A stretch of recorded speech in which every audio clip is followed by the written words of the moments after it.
One special night only, celebrate the music and legacy of Jimi Hendrix. So hard to get through to you.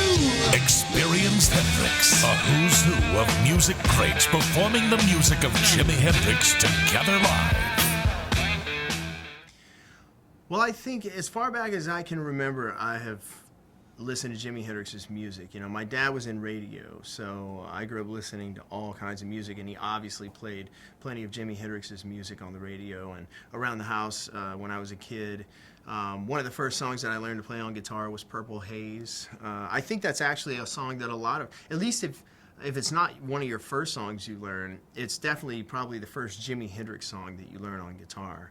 So I have very vivid memories of, you know, hashing that song out, and I play by ear, so, you know, trying to learn it one note or one chord at a time, sitting in my dad's living room. But I always felt very inspired by Jimi's music, and one of the things that really influenced me the most was that he really didn't observe boundaries in music. You know, he was always willing to push the envelope and try new things, especially if you consider the limited amount of technology that they had back then compared to what we have today. He was always trying new things and really pushing the bounds of the genre of music that he was playing. And so that enabled me to push the boundaries of my own music. You look at sound. I mean, for example, I mean, as a guitar player, everybody's, if you're a guitar player, you're always in that constant pursuit of the right tone. And Jimi played with his guitar tone in an infinite number of ways, but he was very innovative in the stuff that he used. I mean, he really made like the fuzz face or the Octavia or even the wah pedal, used those in ways and made them expose millions of people to those effects that probably may not have been exposed to those sounds otherwise, you know, and the feedback and or his showmanship. I mean, you know, I got a lot of inspiration from his stage performance, you know, and incorporated some of his moves into what I do as well, you know, which that's what we all do as musicians, is we learn from one another and take the things that we like about our heroes and try and turn them into something that works for us. But he was an amazing performer and a showman, and, you know, I haven't burned any guitars or anything like that, but, you know, I mean, just watching him do stuff like that, I mean, I think, you know, I don't know if he was the first guy to set a guitar on fire on stage, but he certainly got everybody's attention when he did it, you know. I don't think he was necessarily just trying to get attention. I think he was being genuine when he was doing those things. I mean, his moves or even like, you know, lighting the guitar on fire at the Monterey Pop Festival and the subsequent times that he did that on other stages. I don't necessarily think it was an attempt to get attention. I think it was just him pushing himself in his performance to do more, you know, and to become better and become bigger, you know.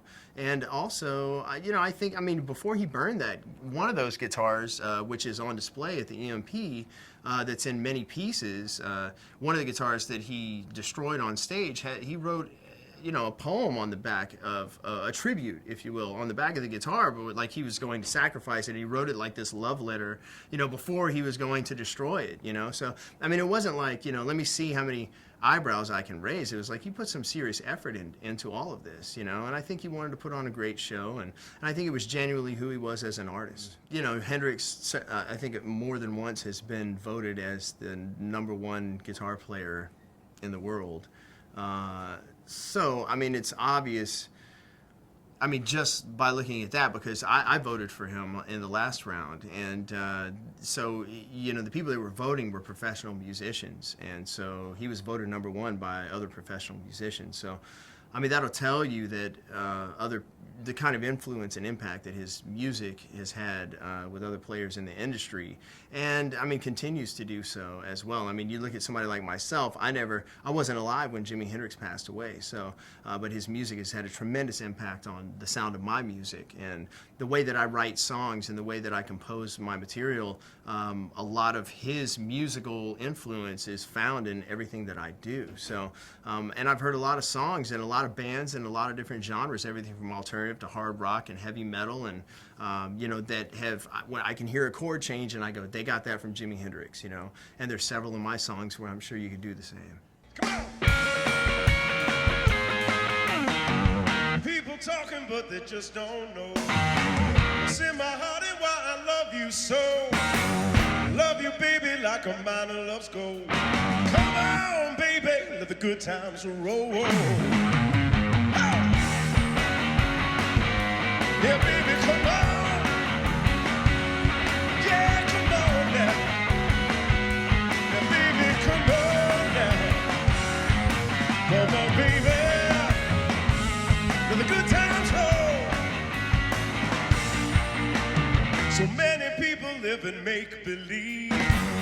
They throw a lot of dough up their sleeve. My love now, baby, ain't no kind that folds. Come on, baby, let the good times roll. Oh.